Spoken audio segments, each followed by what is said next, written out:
Good morning. Good morning. Sean Thomas here with Accelerators Organization. 01 September 15th, 2024. Ready for another weekly Zoom. As always, remember this will get sent out to you in the mobile application as well, because you might even be viewing this from the mobile application if you're hearing this right now. Okay, let me see if there's any homework. Any homework that I was supposed to follow up on? I don't think so. I think we can go straight into Q&A and feedback and all that good stuff today. So let's give LaShawn the advice too. LaShawn, you see this right here? Get one. Get one. That way your camera angle can be a lot better.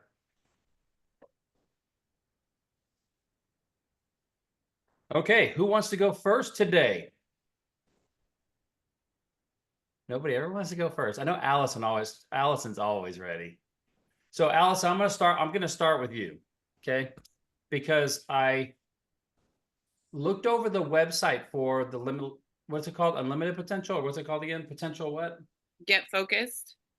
No, the book, the program. Oh, Positive Intelligence. Positive Intelligence. Okay, I looked over the website, Positive Intelligence. So basically, Allison, are you becoming, or you're becoming a certified coach for the Positive Intelligence program, correct? Framework. Yes. Okay, framework. You have to keep reminding me framework and it'll get there. Okay. This guy wrote a book, and then he has multiple avenues that people can study and use the book through an application and different modules for this book to it's called Positive Intelligence. Just it's another avenue in which to better your life. Really focused, it sounds like, initially on creating better habits as well. Kind of like Atomic Habits, which is, a huge book out there. In fact, the people coming in October are getting a book. I bought everybody Atomic Habits if you've never read it. The cool thing about this book, Positive Intelligence, is it can enable people to become coaches of the program. And so it can give you a ready-made coaching business. What is the fee to become a coach, Allison, to where you get access to the modules to resell? $1,500. Okay, so you pay a one-time $1,500 fee. I believe it's annual.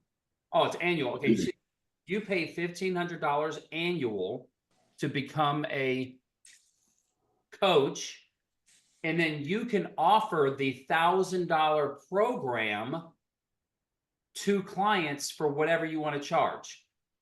Yes. Okay, so you make your money reselling kind of a $1,000 program that's legitimate, proven, laid out. I mean, it's it's all there, and with lots of reviews, social proof, everything. Here is how to succeed with that, Allison.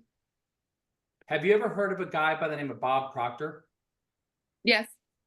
Okay. Isn't he an old-time mindset guy? Yep, he passed away a few years ago. He was the foremost expert on the book, teaching the book and the principles of Think and Grow Rich.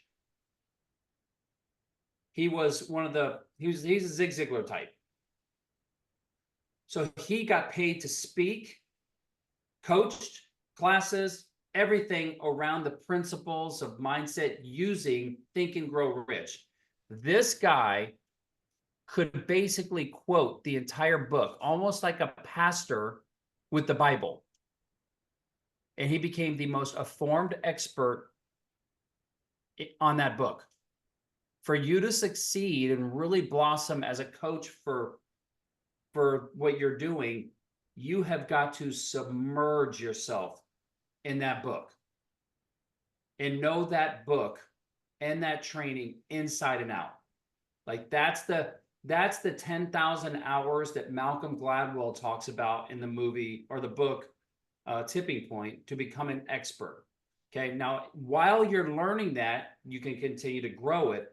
I would 100% start learning if the company already has a pre-template workshop that you could go speak to a group of entrepreneurs. You've got to master that like a TED Talk. You've got to be an absolute amazing speaker in front of people to pitch that, to teach that workshop that then positions you as an expert. You might even get paid to do the workshop, and then you bring on clients. That's 100% the success of your business. Have you ever been in Toastmasters? I've been to meetings, but I haven't joined. Join. Because, and I say this lovingly, you've got to work on your confidence as a speaker. If you don't work on your confidence as a speaker, you might as well close up shop right now. That's how important what you're getting into is. You have to be so confident that people just are like, whoa, this program can not only change my life, but Allison, wow, I need to learn from Allison. Mm. Okay. You got to proverbially think like you're putting a hat on as an actor and you are playing a role, kind of like what I do with Ask a Millionaire, even though it's natural to me, but you've got to be that expert and speak with confidence on what you're doing. And I think it's a great, how it could be $1 million business, we'll have to find out in the future, but it certainly can create $150,000 to $250,000 self-employed life for yourself. That's a great start. Yes. Yeah. But you gotta, your whole life has to be consumed with study and expert, and then attending communication classes to become the greatest speaker you can be. There is a book. Let me find it for you.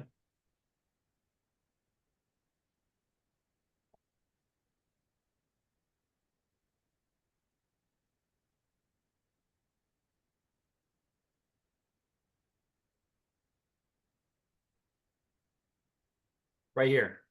The Handy Communication Answer book. This book right here. I would highly recommend. Actually, you know what? Yeah, I was thinking I had another copy. I don't think I do. I would buy this book right here. Okay. So Lauren came and spoke at one of our workshops. I met her on, I don't even remember where I met her. I came across her stuff. She is a high-level communication expert. This book right here, I think, is the absolute best communication book I've ever seen in my life. It is awesome. She has a new one about how to make Zooms and things like that, how to master Zooms and stuff. Mm-hmm. I have it, but I haven't read it. But this is a great book. Thank you. And then it's got to be about, like what we talked about, is you've got to get a logo, a website, your brand identity kit, get a brochure, website, and then get your social media going. Because the cheapest form of advertising that you're going to get is social media. And that's where a lot of people go when they're struggling, yes. It's the social media. So yes. Yep. So I would engage in Toastmasters ASAP and get that book. And I would start thinking about how you can utilize your network to see if you can start doing some speaking engagements and get, really get out there, even if you just volunteer to do it, just so you can keep practicing and getting better and better and better. Gotcha. Okay. Mm-hmm. That is the action plan. Sounds good. Okay. Spend some time. Become an expert in the positive intelligence material. Yep, absolutely. Join Toastmasters. books, speaking engagements. Yep, absolutely. Thank you. You're welcome. All right, who is next? Stephanie, is Stephanie Strong there? Financial well-being, is that the new company? Hi, I'm still working that out. Okay. Sorry, here, I can do this for a second. I'm Hey, like everybody- walking out. I'm walking out to the car. This is my drive to church time, but yeah. If everybody gets a chance, can you click on your name on your thing and put your first name and what products you sell there? So you click on your name and rename your profile.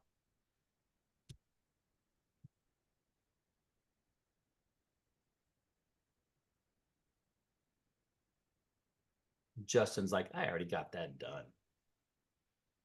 What else?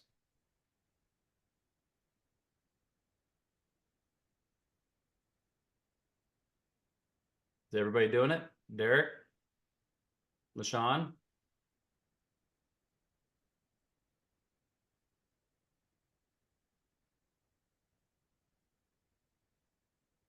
Joe?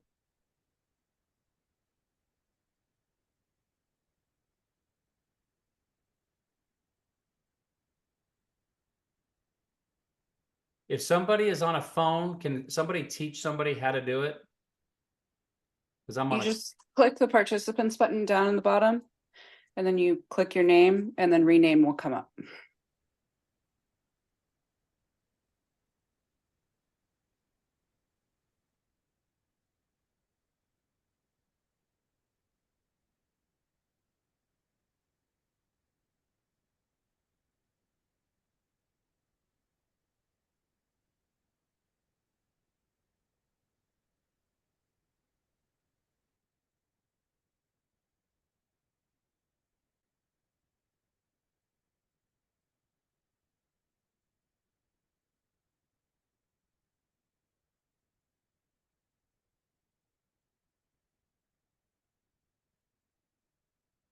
well, we got some people that need to learn technology better. I'll tell you that for free. There you go, Trevor. Take your time, LaShawn. You just take your time, brother. Go a little bit slower.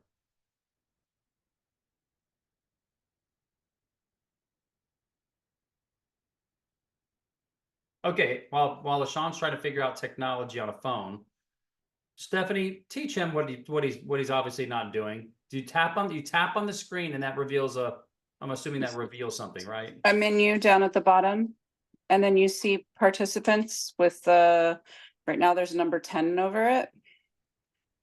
You click that, and then you should find your name, and then you just touch your name, and the little menu pops up, and then you'll see rename as an option. There's like 2 or 3 options. Rename is one of them.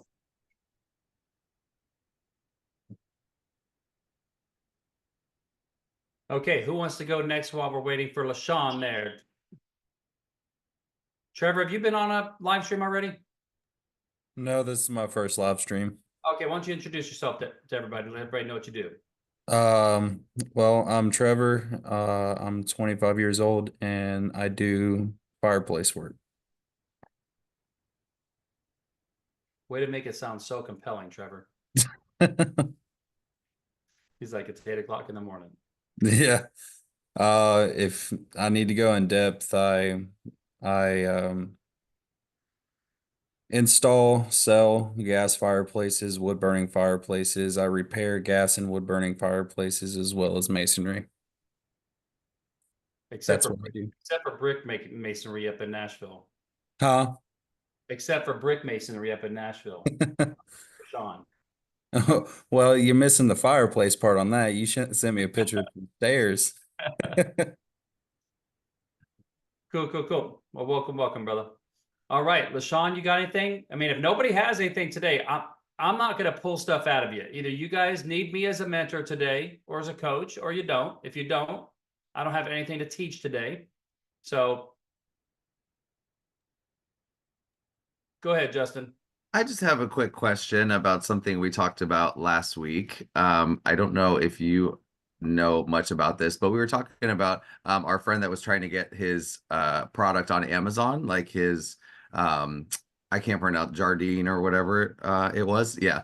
So I started a very small Amazon presence, like a storefront a couple years ago, with the intent of sending products there just to kind of make a little bit of extra cash while I was sleeping, pretty much. You know, you send them the stuff and forget about it. But I just have problem making, I don't think we're making any money there. Like it's, you know, I send little products. I'm trying to find like this magic product that will, you know, make $5 per sale every time I sell it. But like right now we're selling keychain, you know, just like little random things. But I have a real problem getting with the FBA fees to make it Prime and everything with Amazon.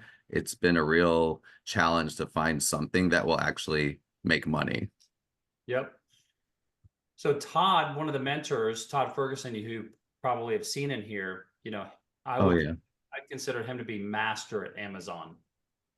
If you want to, unfortunately, he's not in here today, but I can try to see if he can be on the Zoom next week. I'll tell you this, just I'm dangerous enough to know after coaching him and working with him that Amazon is a massive spider web Yeah. of stuff, kind of like the Comment Soul platform. You know, everything takes time to learn it.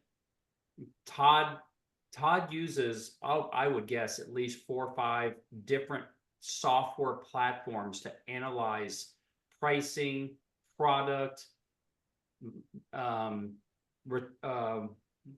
inventory flipping, all that type of stuff. I mean, there is software that is so detailed that tells you all of that type of stuff, and you have to get to where you almost can master all of that if you really want to make money on Amazon. It goes deep. Okay. It goes Thank you. really, really deep. Yeah. A lot of small business owners, they'll hire FBA agencies to help them set up their store correctly, their A+ content, their brand registry, all of that stuff that just positions you with the right store. And then they can say, based on the products that you're selling, here is what they're going for, you know, blah, blah, blah, blah, blah. And here's how you look at margins, et cetera, et cetera. There is software for all of that. Oh wow. Yeah. I guess I was thinking that I could find, you know, I usually one product or two at a time because it's not my main thing. I just wanted it to, but I'll send them, you know, 150 of these little trinkets or whatever it is. And then, you know, we make $1 something, I think, at the end of it all per item. So it's really, but I was hoping to get a whole bunch of sales and see like, oh, they've sold 10,000 of these items and then find this magic product that was going to make, you know, whatever it was. But yeah, it seems deep. Yeah, I mean, wouldn't everybody love to do that? I know. Yeah. But just like everything, you have to work it to continually tweak it to know what products right, what's the right price, how to keep testing pricing, all of that type of stuff. You know, with 100 products, you know, even if you made $5, $5 is still $500. It's not going to move the needle in your life, right? Right. If you could come up with a consistent product, you know, that you could build within your brand on Amazon over time, you know, that might be something to play with. My guess is probably for something more like that, Justin, it would be more of the Etsy's and the, you know, that stuff more than Amazon. Yeah. Etsy's real. Well, it's not a handmade item. I don't know. I have an Etsy shop too. I have got a little bit of this, that, and everywhere. I don't mess with the Etsy shop too much anymore, but um, I know that it's the fees, Derek. You know, like some of them are ridiculous, but I just was curious with food, especially the margin is so low for profit. The profit margin is so low, how people actually make money selling them on Amazon. That's all I was curious about, but. Well, I mean, there's a girl that was coaching, a lady I was coaching for just 2 months. She has a 3, 4, $5 million business selling shea butter, Wow. all from Amazon. And so if you can find a product, you know, that's moving and you can build a brand and get reviews, over time, you can build multi-million dollar businesses. I mean, Todd, like I said, Todd does millions on Amazon because they buy pallets and pallets of product. They go to shows where at these shows, they sell massive, deep discount, volume-based product because Oh yeah, yeah. Todd, as a reseller, he's buying it wholesale and then he's reselling it on Amazon, and he's got to watch his numbers to make sure that if I buy it for this, then I know I can list it and sell it for this. And even after all the fees, there's still a profit. But it is a definite, that's called the arbitrage game. That is definitely a volume play. There's another guy that just joined AO Squared. He's in AO, but he's not going to attend any of the Zooms. He has about a $7 million business, and he does phones. He buys phones, and then he'll buy them from individuals, or he'll buy them from companies that are getting rid of hundreds or thousands of phones, and then he sells them overseas. Wow. It's a pure arbitrage play. So he's not necessarily building. Now, for that side of the business, from a wholesale to sending it overseas, that's not really a brand play. But he also has 3 retail locations that's the brand that he's building. And he's looking to franchise out those locations because there's just so many people that flip their phones for cash and need phone repair and then all the different accessories and all that type of stuff. Those little businesses, just they don't make millions of dollars, but if they can make 50, 100 grand a year and then you get hundreds of locations, you can make a lot of money. Absolutely. But so it's, just like what we're talking about with Allison of going deep, you're doing the right things, man, of just making the money that you need to make, but keep trying to find that formula that's duplicatable.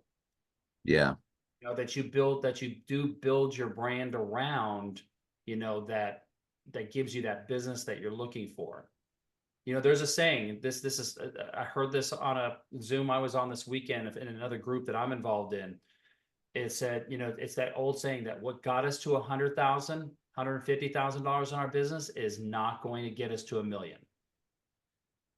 It is easier than ever to get to $100,000, $200,000 in income these days as a self-employed individual, but it is that much more challenging to get to the $1 million.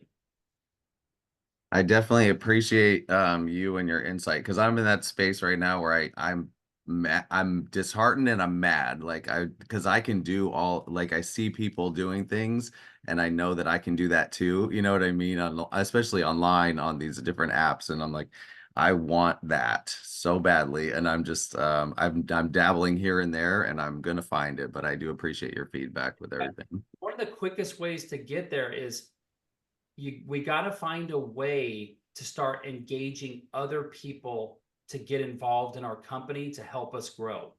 And we have to beg, we have to inspire, we have to motivate people and put them in roles that help generate revenue for the company to grow. It's not just delegate work that needs to be done. It's more about what can I do to engage people to help me build sales. I'm not going to take up too much more time. Just a very quick, I have somebody that comes, she's seasonal. She comes down once a year and she does organizing for me for about 5 months. But when she's back home, she works at a local flea market, loves it, thrives in it.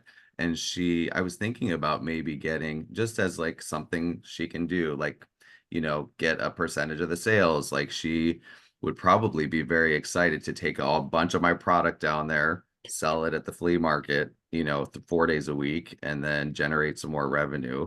I don't know. I've never done anything like that before, but I was thinking about it.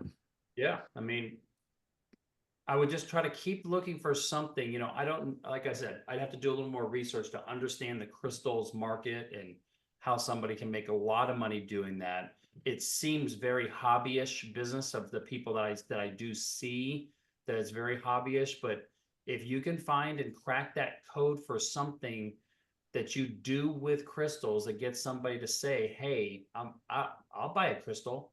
If you can tap into that audience on social media of people that are not crystal lovers, that you turn them into crystal lovers and make a connection.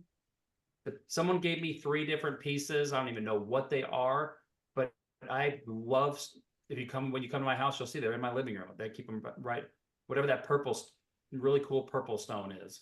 Amethyst. Yeah, it's amethyst. You know, and everybody that knows about crystals that comes to the house is like, oh my God, this is a beautiful piece. Oh, nice. Back, you know, this is probably $500,000, whatever it might be. And I'm like, they're like, you got it in the perfect spot for energy and all this type of stuff. And I'm like, I just think it looks cool, you know, and and when someone says it, reinforces it. So if you can get somebody new into it with a first purchase and then build up your brand and your email list that, continues to educate. Well, because of all of you, I did my first educational video on TikTok yesterday, a minute long, about smoky quartz. So, the possibilities are endless there. So thank you cool. all. Put it up, post that video when you do stuff like that. Post it up on your Flex Friday so we can all see it. Oh, nice. Yeah, I'll post it up there next week. Do it today. Oh. Sports Saturday. Will do. Thank you. That way everybody can kind of give you feedback too. Nice. Thank you, Sean. Yep, for sure. All right. Who is next? I know Justin, Trevor, we're gonna go over a little bit. Let me see if I can find it. What's your email address, Trevor? Oh wait, here it is. I got it. Yeah, super long one. That's right. All right. You okay if I share this? Go for it.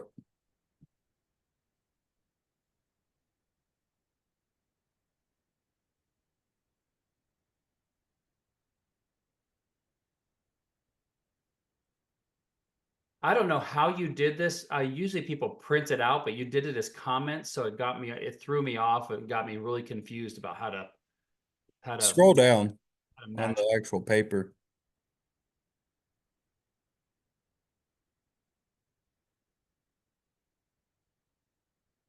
There you go. Ah, okay. There we go. Okay. So what do? We sell and install fireplaces. Okay, so when I was looking over this is Trevor's first attempt at doing what's called a brand strategy of, what's our vision and mission and core values, etc. So Trevor, like many people filling this out for the first time, when we explain what we do, most people get really literal. So what do? I sell and install fireplaces. How fucking boring does that sound? How uninspiring does that sound, right? So like, what do I do with AO? I help entrepreneurs struggle less and succeed more. Notice how that evokes an emotion of, whoa, that's pretty cool. Well, how do you do that? Right?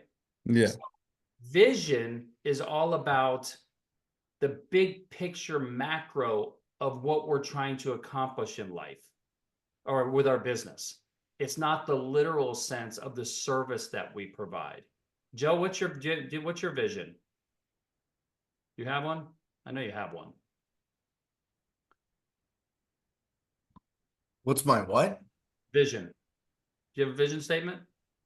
No, I just have mission. Okay, glad I called on you.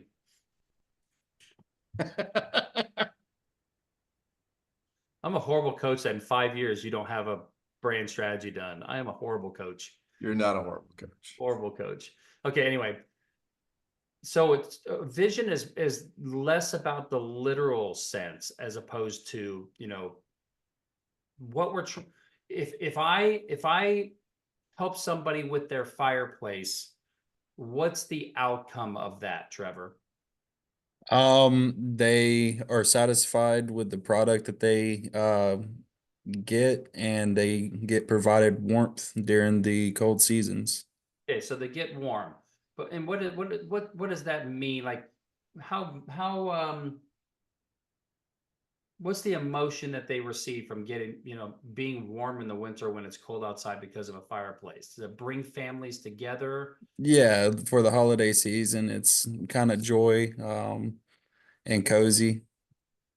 So that's more the emotion of what we look for when we're going to bring a vision, a mission and vision.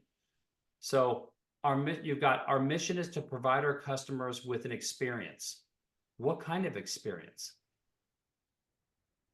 That's what you want to lay out. What kind of, Okay. right?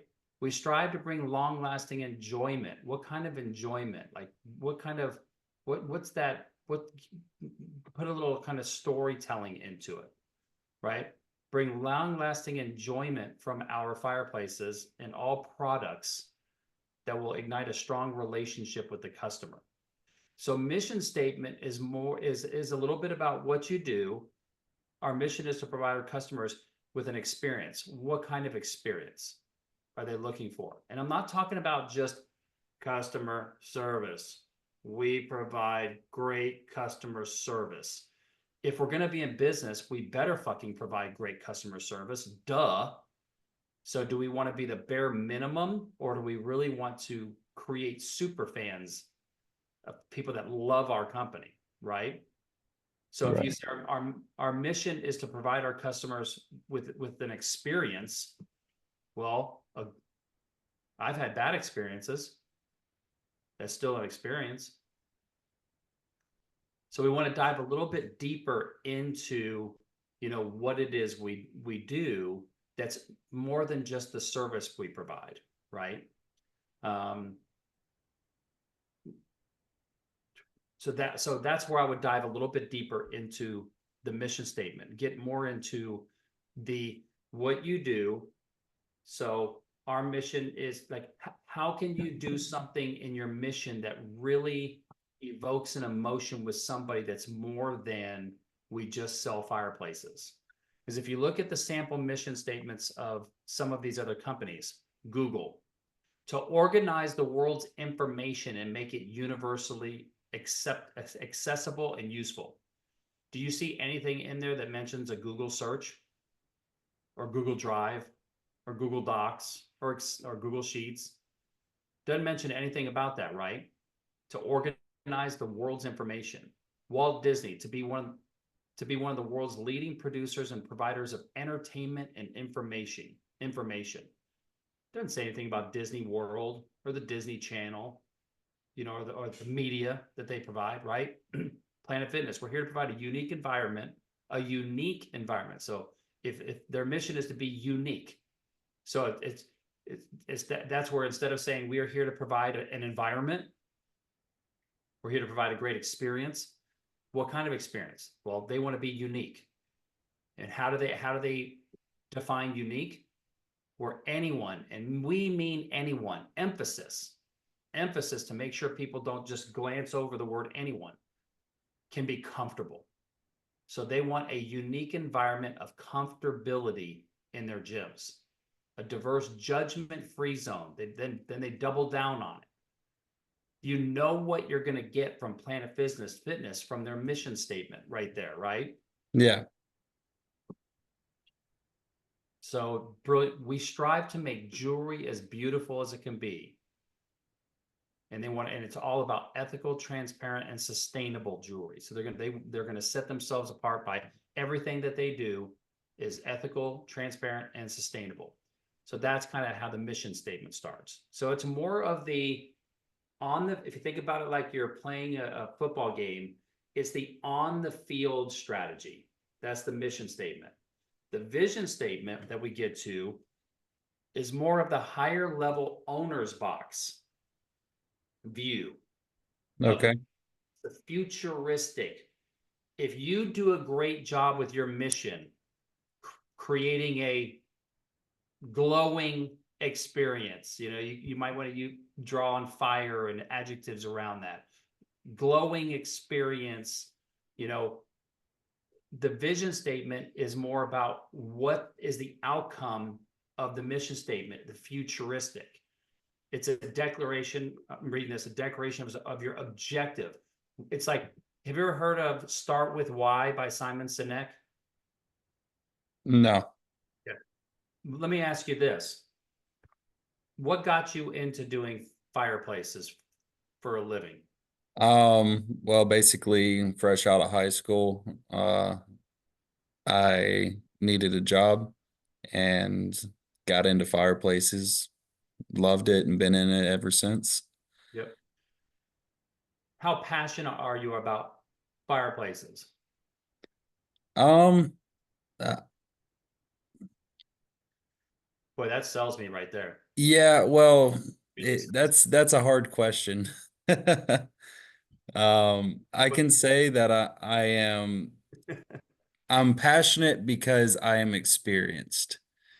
It's not that I look forward to it every day. I'm passionate because I am experienced and it's something that I'm good at.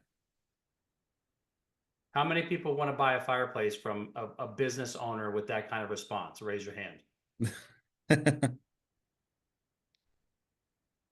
That's something to really dive into as a business owner, Okay. to grow and excel and build a brand and a business without being passionate about it. That's going to lead to burnout, and it's going to lead you to unfulfillment in life.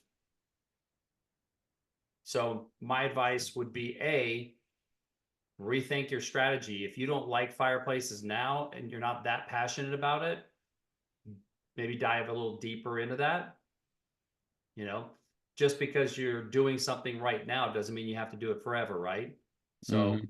if you know that you're not going to be in fireplaces for 5-10 years, then start diving deeper into that a little bit, because the businesses that excel are the ones in which the owners are incredibly passionate about why they're doing it and why they love that they're doing it, and that feeds over into everything about the business. And if you're going to build a business instead of just being self-employed, you're going to hire people and you're going to bring people on your team.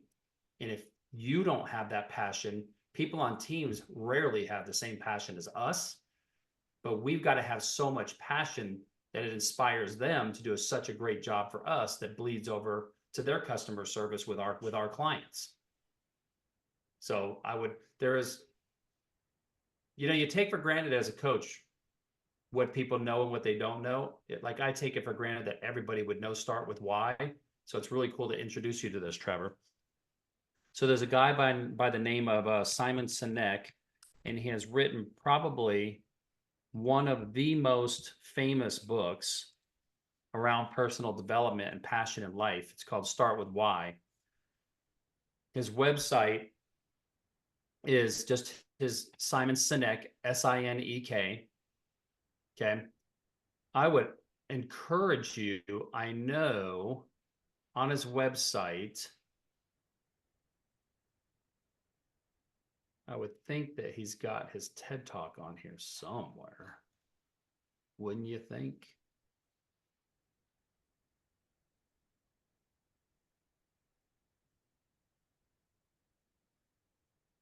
So this is his course around Start With Why. That's like one of the most famous TED Talks ever given. I can't believe it wouldn't be on his website. I know, probably because he wants to sell his course on it. I'll put this in the chat. Unbelievable, moving day already. I'll put this in the chat for you, Trevor. I got it wrote down. I'm taking notes.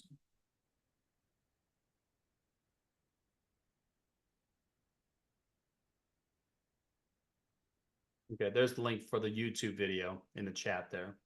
All right.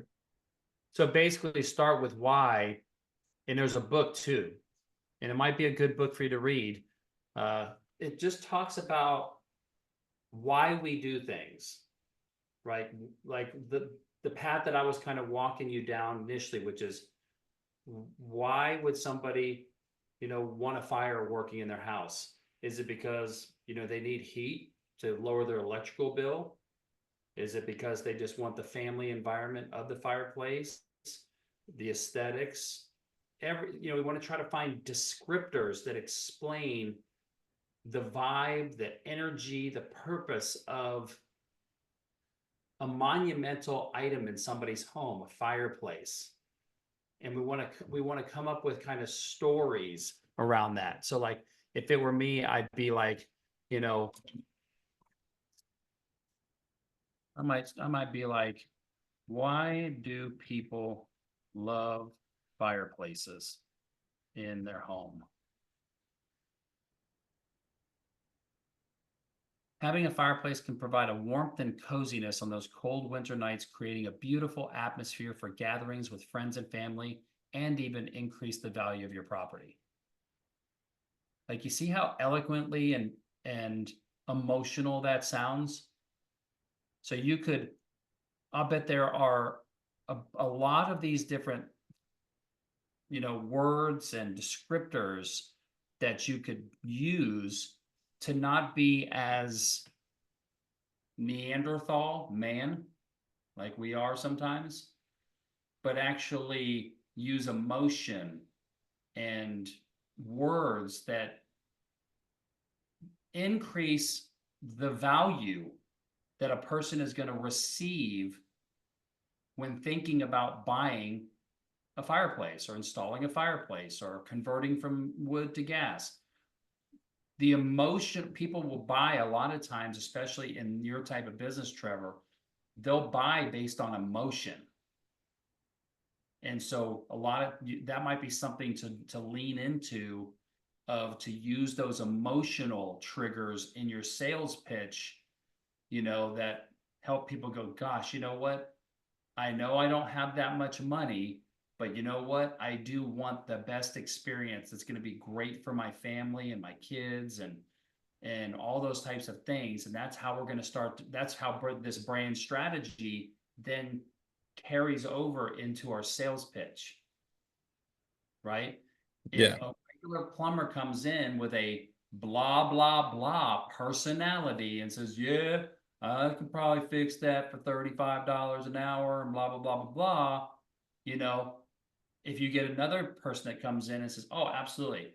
I like to get, and I'm just making shit up here, but I will get your drains working so great. It's going to save you money over time. It's going to increase your water pressure. It's going to do this, and what we really need to look at is this, and they get problem solving and they're energetic. Energetic being the key word. They're energetic. They're enthusiastic.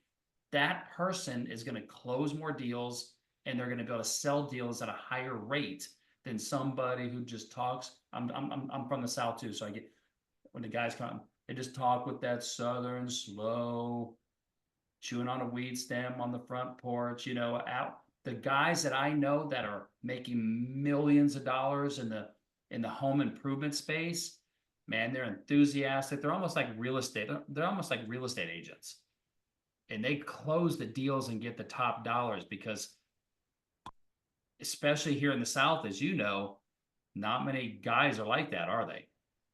No. You can really stand out against all those other people. Everybody's going to say, I provide great service.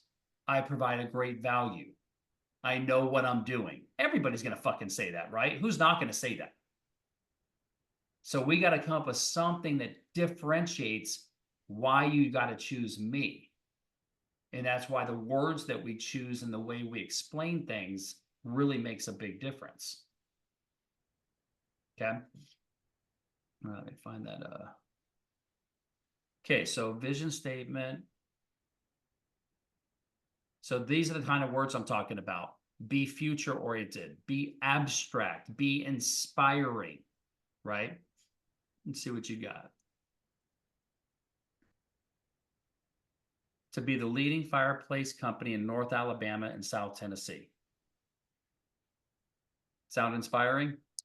No, Sound abstract? not really. No. So take another crack at it.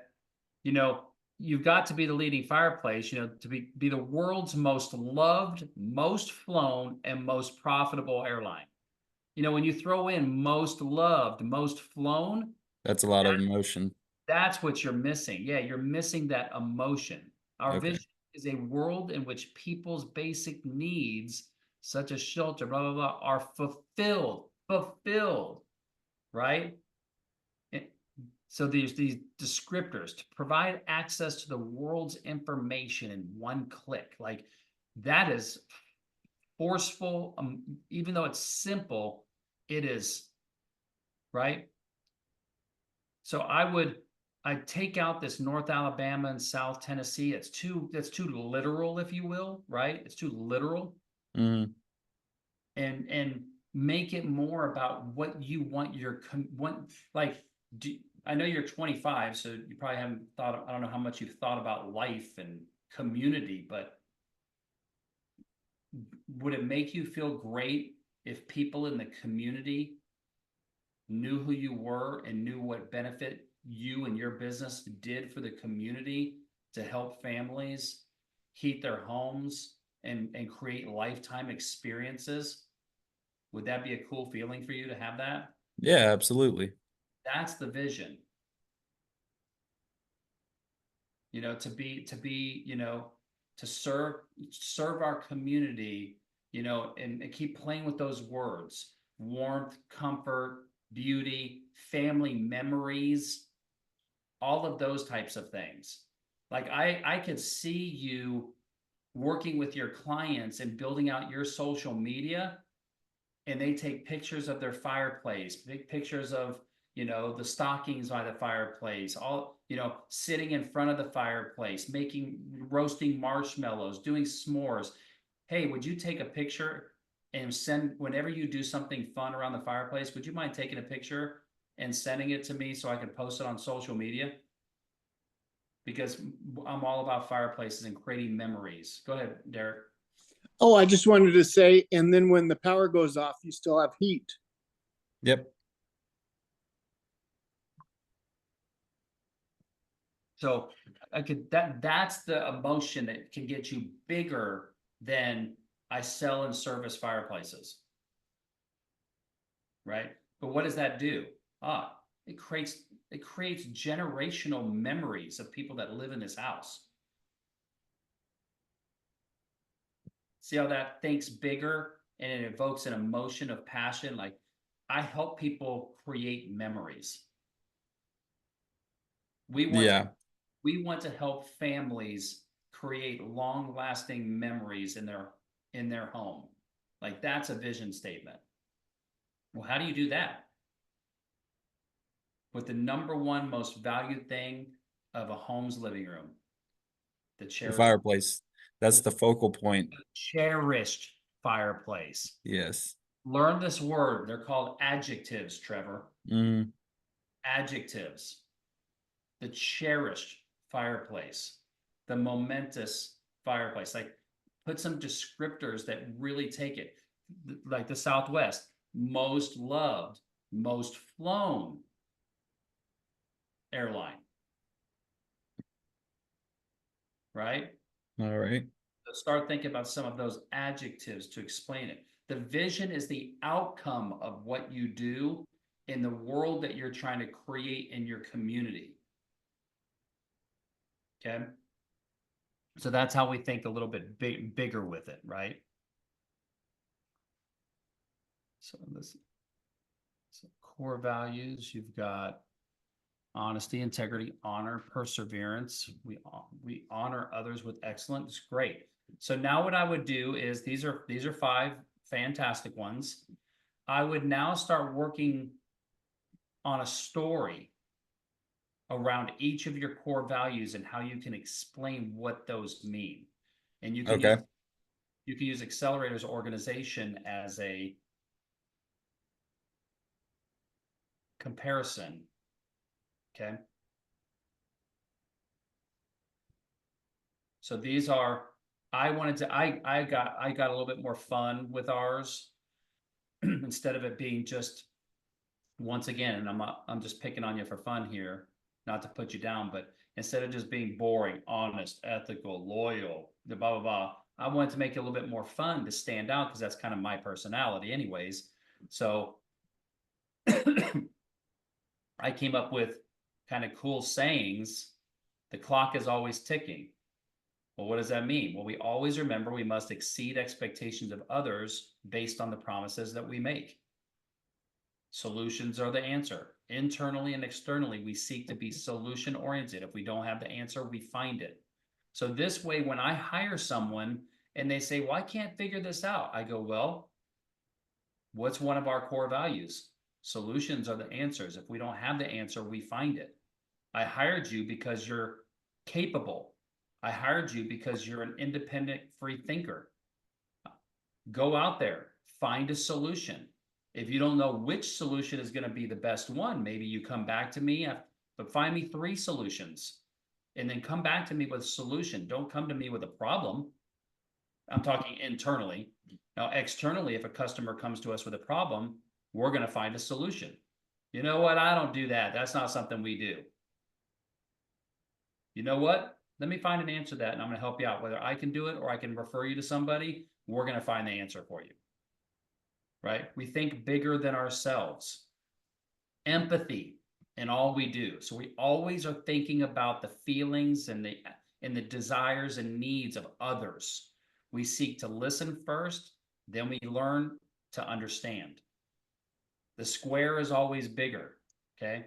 We never cut corners. If you think about a circle and a square, the square is bigger because it's got those corners that the circle doesn't have. We never cut corners here at AO. When we do things, we do it right. So these are more, so if you want to use those 5 words for your core values, these are great. Now come up with, how do you measure honesty? How do you measure integrity? Right? Because when you hire somebody, or when somebody says, you know, I see that honesty is a core value of yours, what does that mean to you and your company? You want to be prepared to say exactly what that means. Well, Yeah. it just means we're not going to lie to you. Right? We want to make it a little bit more compelling, right? Yeah. So, and as we do this, these things are important because then we live and breathe these core values, and we want to do business with people that align with our core values. We want to hire people that align with our core values, right? And this is where, don't be afraid to, you know, I don't know your personality very well, but I can only imagine that there's something in your life that you actually have fun doing, right? Oh yeah. Well, I'm a very goofy person, but on this first time being Zoom call and stuff, I'm pretty shy. So Yep. um, So, you know, think about the things that you actually are goofy and you have fun with. You don't have to be corporate, Trevor. yeah. The cool thing about owning a business is the business can feel any way you want it to feel. There are absolutely no wrong or right answers. The only answer that has to work is one that is you. Hmm. Right? You don't have to be boring, corporate, look like every other fireplace company out there with the $4 logo and the $8 website. You can be fun and whimsical and goofy, if you will, and that's your personality, and that becomes the DNA of, as a small business. Generally, in the beginning years, as we're growing, the DNA of the company and its core values derive from us as individuals because it's who we are. As we grow as a company and get 10, 20 employees, then the company starts to take on a life of its own. And we have to then rebrand and redo our core values and stuff to take on the voice of the community, of the collective of our team. But right now, if you're goofy, then let that out in your core values. Let that out in your vision and mission. Let people see that personality. You're going to be the differentiator between you and all your competition. So the more you let somebody know about you and who you are and the DNA of your company, the more success you're going to find. Don't be afraid to let that out, right? All right. Shy is just part of our personality. The cool thing about our personalities is we can always change personalities. I mean, women have 9 of them. We can have at least 2. Yeah. You're welcome, Allison. I tell my girlfriend that too. You know, you gotta like a girl for her personality. She's got 9 of them. Just pick one, right, Trevor? not being misogynistic here, it's just a joke. Yeah. But so, your personality is what's going to make your business. So have some fun with it. If that's you, if you're fun, have fun with it. All right. Let that personality shine. Let that shine in your logo. So get a great logo that makes your personality who you are. So if I need to introduce you to a good logo designer, it's probably $900 for a logo, but that logo is going to last you 10 years. It's a great investment because that logo, just like Joe has got a phenomenal logo. That logo goes on your apparel, wrapping of your truck, your decals, your yard signs. Whenever I'm working on somebody's house, I want a yard sign. Like I want branding. I want my name out there everywhere, right? That's your personality. Do you want it dull, if that's our personality, or do we want it goofy and fun and whimsical that creates emotion, right? It can be anything you want it to be. It's yours. You own it. Yeah, I will say this. I was working for this one customer that I dropped the ball on, and then the company that I was working for ended up picking up that job. So whenever they realized that I was the one still coming to do the work, but they were paying more for somebody else or another company to do it, he asked me for my card. And so I handed him my card, and he's like, dude, you got to do better with these cards. It's just black and white. He's like, this is some junk cards. If you want me to help advertise you or get your name out there, hit me with some better logos and stuff. Yes. So that's something that I've been prioritizing ever since I got told that. Okay, well then send me an email. Remind me to put you in touch with my graphic designer, and let's get you a logo. And and as you go through it, keep sharing it on the Zooms here so we can give you feedback, and let's get you the right logo and colors so that you can then, put together some good business cards. There's a website that I use for business cards. It's called moo.com, MOO.com. Okay. It's super easy to use, and I can walk you through it. Once we get you a good logo, I can walk you through it on one of these Zooms of how to get your business cards and all that good stuff. But you need business cards. Joe, what are all the kind of things that he needs as a service-based business to brand his company? Well, business cards, I would also have like a 1-page little rack card or like this. You could do front and back of that, just outlining your services and a little bit about who you are and your company.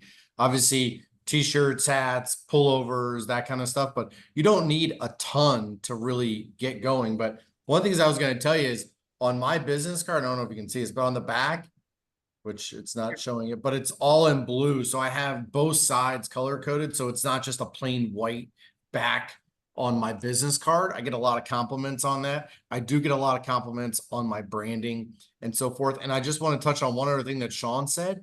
The one thing I realized being a service-based business, once I started to promote myself on social media, which was a kind of a tricky thing for me because it's a little uncomfortable. But once I started to educate people on what I did, I own a home inspection company, by the way. Once I started to do that and share things, it was incredible how my profile went from here to here. And the more you can, because my personality came through as I was promoting that, which also helped my branding. And then as I built my team, etc. So all those things, I just want to lend some credibility to you that those are all ways that you can very easily and quickly grow and scale a service-based business. So Joe, whenever you mean by promoting, do you mean like a paid promotion or just posting consistently? Nope. I would post stuff that would be educational, or Okay. like as a home inspector, we find crazy shit that happens in homes, right? So you post something that's a little outrageous just to get a reaction from people. You post educational stuff, like for example, we like people that we do have fireplaces in the state of Florida, not many, but there's some. We tell everybody once a year, make sure you get your flue cleaned out and get your fireplace inspected and cleaned. We show people that kind of stuff from a preventative maintenance. From your standpoint with fireplaces, the preventative maintenance side is huge, and just understanding like, is their chimney tower leaning? Do they have a cap on it? Those types of things. Like, I think there's a lot that you could do that could get really creative and fun, even though like home inspection is not like a sexy, fun topic. Fireplace may not be a sexy, fun topic, but you try to make it to be like that. And Right. Sean can help you with some of that stuff with like your branding, logos, all that stuff wraps into the whole package. Okay, perfect. See the difference of tonality, excitement, passion, and Joe's voice?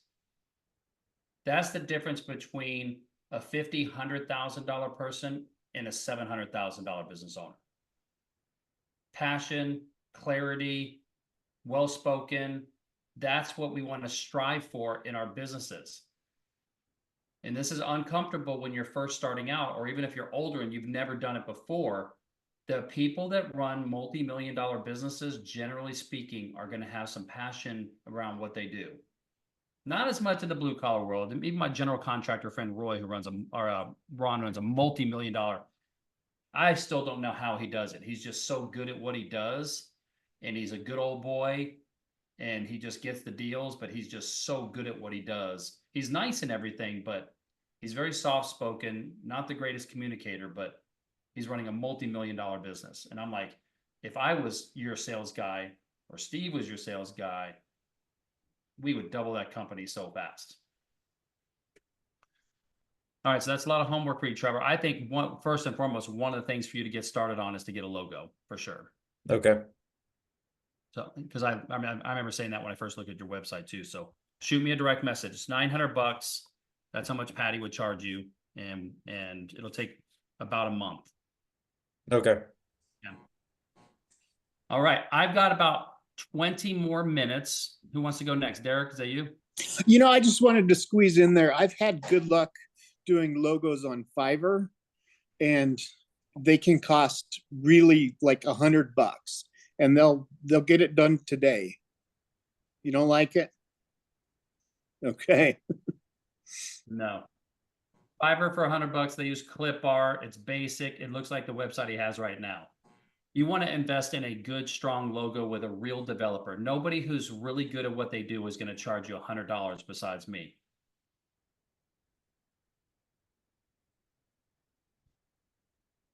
Appreciate that thought, Derek. And it's a great first option for somebody that doesn't have a lot of money, but I actually think it does more harm than good usually. Occasionally you can get somebody that does an okay job, but you want to invest in a great logo with a real graphic designer. All right, Steve, you got anything? Dennis, you got anything? You still just listening? I don't have anything specific today. Okay. And Dennis, you're just listening, right? Because you're driving? Okay. Anybody else got anything else before we head out of here? We good?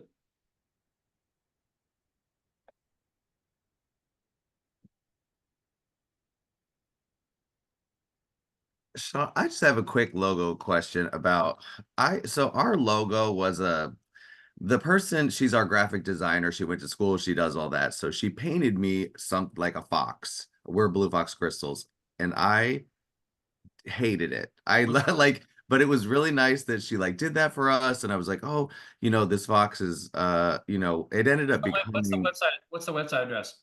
I don't even know if it's on there, to be honest. It's bluefoxcrystals.com. The website is awful. I'm sorry. It's just prequel that. But people started seeing this painting that turned into the logo because I had stickers made. So everybody's like, oh my gosh, I love this fox so much. Can you get shirts? Can you get Where can I see it on your Facebook group? Yeah, it's probably, gosh, I'm trying to see if I even have it anywhere. I'm so sorry. It's like one of these. I don't even know if you can see, but it's like a hand painted fox that I ended up turning into.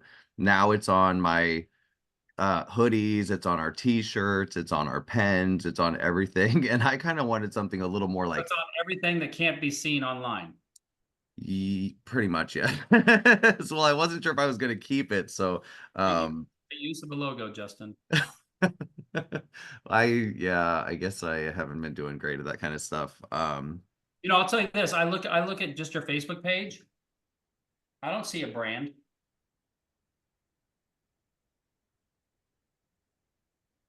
Like, I don't see a brand. Do you? Yeah, I guess I'm trying to lean into that because I guess I've always thought like, hey, here's my face. This is the brand, you know, but I gotta get out of that.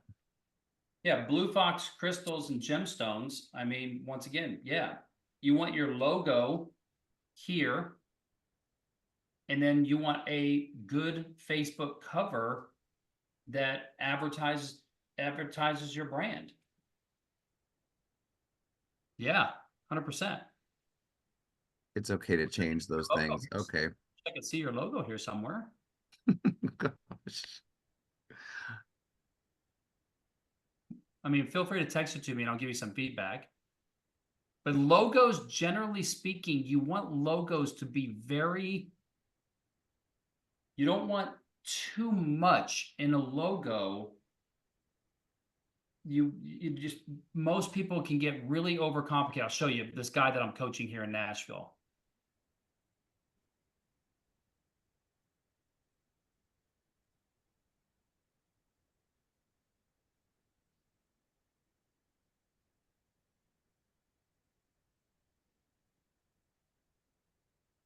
So he used to be called EliteChauffeurServices.com. And I was like, okay, we need to rename your company. So this was his previous website, and his guy, a la Fiverr, did this logo. That's a Fiverr logo. I see your desktop, not the, Oh, I'm sorry, my bad. I was gonna say I've seen, yeah.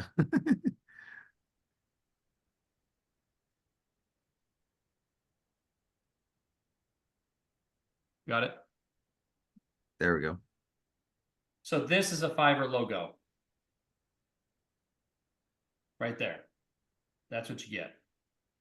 So you want the Music City Chauffeur to be just font, and then you just come up with an emblem next to it that serves as your logo to go with it. Sometimes you can build it in like Joe's, where he has Joe, the Home Pro, and it could just be Joe, in a avatar of Facebook. But you don't want to get cutesy with all of these types of things in a logo, and then you got this car in there. It's just too busy, and it's like it would look disgusting on a t-shirt. Like, all you want is the Music City Chauffeur font. Choose the right font. You see how they've got 1, 2, 3 different fonts in the logo. The is one font, Music is one font, and City Chauffeur is another font. That's like disastrous from a design perspective. So it should just be the Music City Chauffeur, and then if he wants this kind of car to be over here, or just some sort of simple logo over here on the side, maybe you can. But when we're looking at websites, you got 1, 2, 3 different fonts there. Then you got another font here, another font here, another font type here. That's what makes it. It's like when you look at somebody that's wearing a suit and the tie is just the wrong color, and you just visually go, something's just off with this. Right? That's how branding is that you want everything to be cohesive and blend perfectly. So you create what's called font family, color palettes, secondary color palettes, all that type of stuff that make everything blend in harmony. Okay. The website's not horrible. The rest of it, it's typical, just, stuff, but this, I'm working on them with this.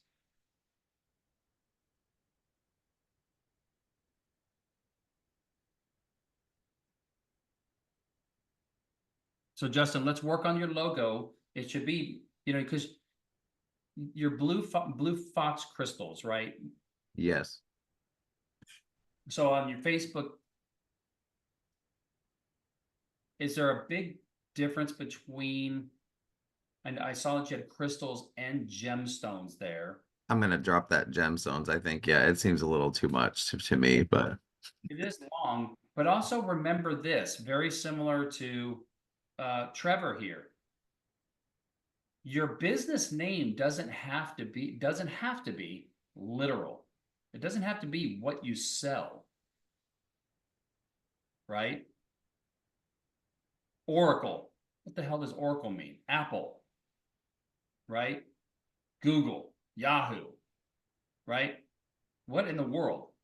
So we don't always have to think that our company names have to be literal of what we do. The brand isn't built by the name of your company or the logo. The brand is consistently delivering a certain feeling and atmosphere and over time, consistently. That's what builds a brand. And that's why it's so important that the brand strategy is done correctly. Then your brand identity. If you guys want to learn more about this, I did a video on this. Go into the portal. There's actually 2 videos you should watch. Trevor, these would be really good for you to watch these. Go into 4 pillars. Go into branding. And then watch this very first video. Okay, watch this very first one. That's where I talk about the 3 stages: branding, brand strategy, identity, and messaging. And then if you really want to understand logos, watch this branding with Patty. This is an absolute amazing video to understand the importance and significance of colors, logo, fonts, and everything. Patty does such a great job explaining it. So you might want to watch those, Trevor, as you go down this process. All right. Okay. And I'll introduce you to Patty. She'll be the one that I'll introduce you to. All right. So Justin, I want you to watch those 2, and then if I can help you with that stuff, just let me know. All right. Anything else before we get out of here? Okay. Awesome. I hope that you guys